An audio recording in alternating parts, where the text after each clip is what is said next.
आज एक बेहद महत्वपूर्ण विषय पर प्रेस वार्ता करने के लिए हम सब यहां पर मौजूद हैं।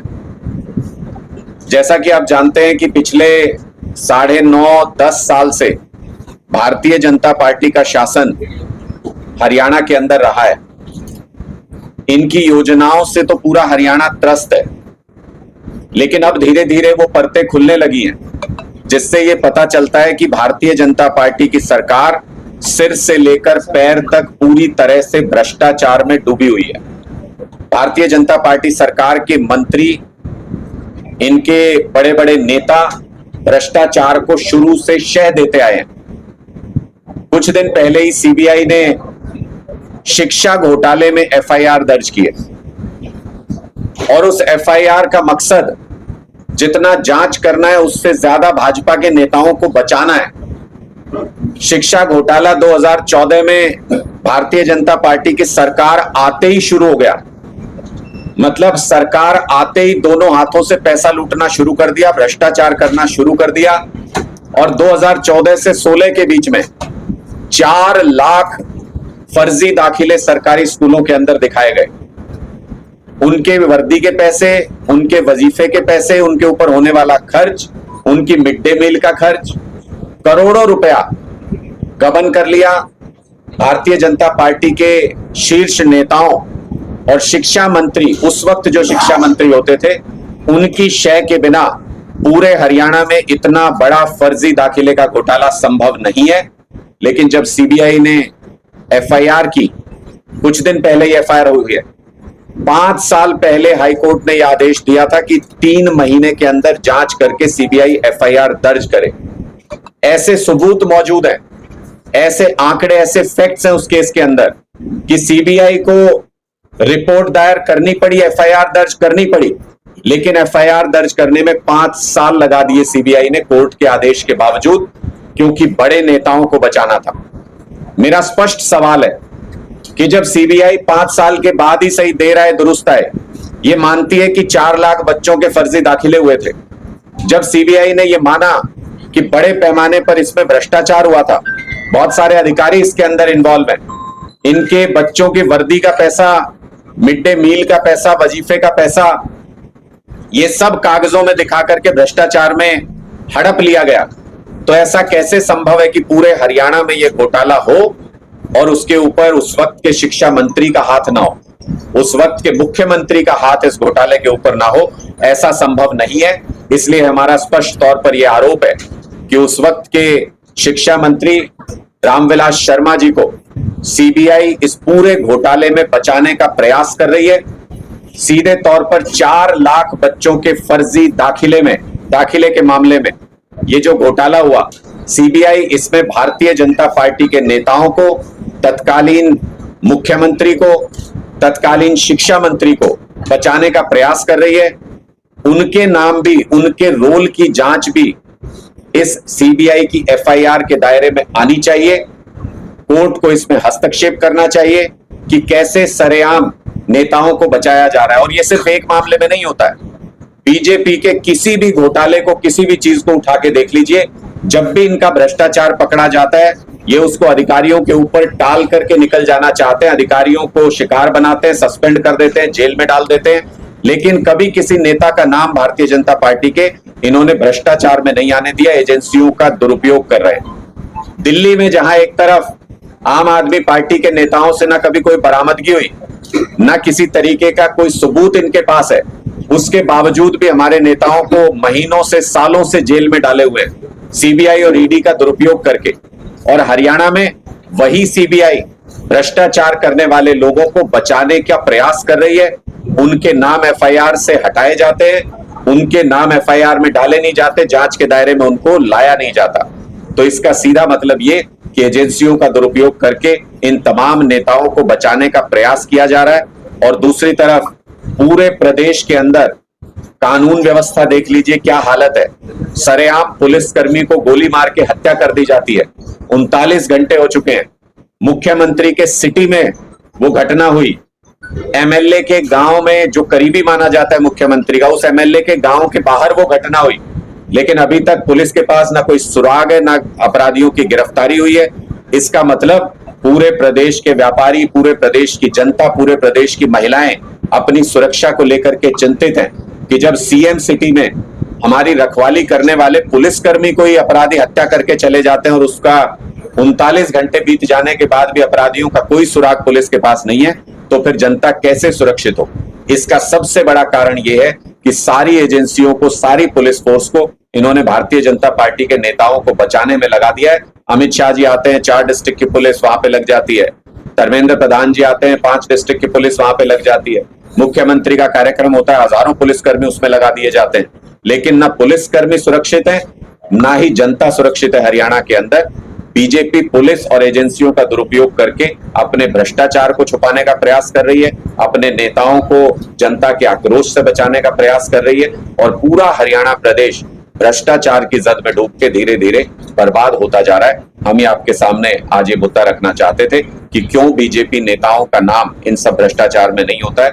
और एक आंकड़ा और अंत में मैं आपके सामने रखता हूं, जिससे आपको एहसास हो जाएगा कि उसकी कड़ियां इस पूरे घोटाले की कहीं ना कहीं महेंद्रगढ़ से जुड़ती हैं।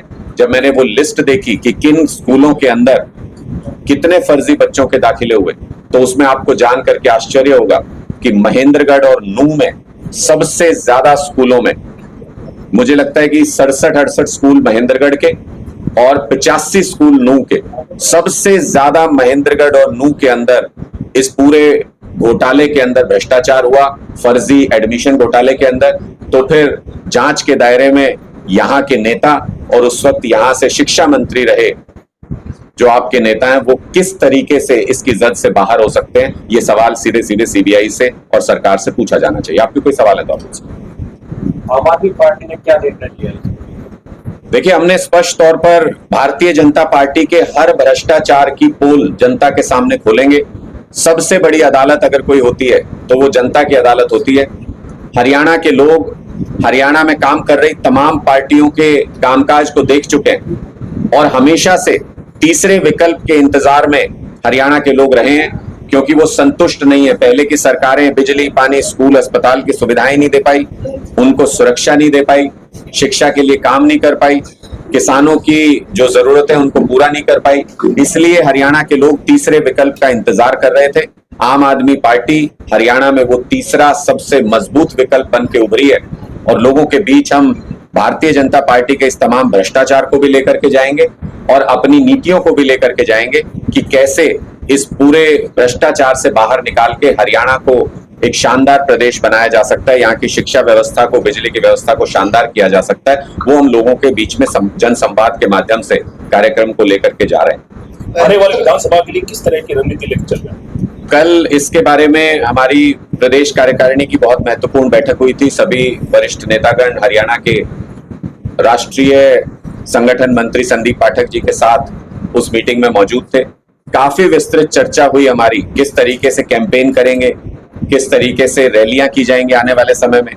हर लोकसभा में बहुत जल्द रैलियां प्लान की जाएंगी जिसमें केंद्रीय नेतृत्व और तमाम सीनियर लीडरशिप पहुंचेंगे। सुनीता केजरीवाल जी, भगवंत मान जी, संदीप पाठक जी, संजय सिंह जी, सभी सीनियर लीडरशिप को आमंत्रित हरियाणा के अंदर किया जाएगा। साथ ही साथ ये भी फैसला लिया गया कि 15 जुलाई तक एक एक गांव में हरियाणा के पहुंचने का प्रयास आम आदमी पार्टी करेगी। एक एक गांव में जन संवाद किया जाएगा, लोगों से उन मुद्दों को जाना जाएगा जिसके ऊपर वो चाहते हैं कि आम आदमी पार्टी हरियाणा में राजनीति करे। लोगों की समस्याएं सुनेंगे, समझेंगे और आम आदमी पार्टी की नीतियों तक को लोगों तक पहुंचाने का प्रयास 15 जुलाई तक करेंगे और उसके बाद बड़ी रैलियों का दौर शुरू होगा।